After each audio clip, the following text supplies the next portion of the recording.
funnily enough, I have grown up all over the world. So I was born in Zambia, and I lived in Africa for almost 10 years. And completely coincidentally, Ruwin and I actually grew up about 200 kilometers away from each other as children.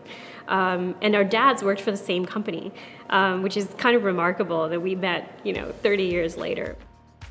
My family left Africa when I was 10. We moved to Canada, actually, and I grew up in Toronto.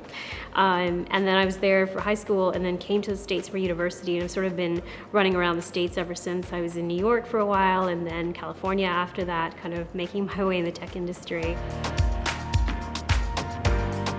I was born in Sri Lanka, lived in Africa for a few years, and then moved to Australia when I was 5. I grew up in Melbourne, spent the first 25 years of my life there, and I've always been a technology person. It's always been sort of, I have an information systems degree, I went to university in Melbourne. It's always been very sort of part of something that, I guess that's something that matters to me. I worked actually at Goldman Sachs building Blackberry apps in early 2000 when that was cutting edge technology. And from there I left, I went to Google, everyone's favorite tech company, and just learned a lot about what it means to build products and build experiences and software for consumers. And then I got bitten by the startup bug in San Francisco and went and joined a few other startups along the way before finally ending up at a small startup at the time called Uber.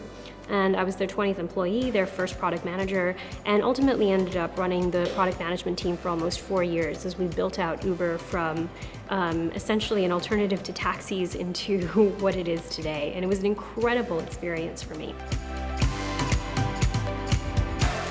We met in San Francisco, we fell in love, we thought we have complementary skill sets. We have a really complementary view on our values, what we think is right, what we think is wrong, how we treat people, and that I think is a really strong foundation, not only for a marriage, but also for any kind of partnership.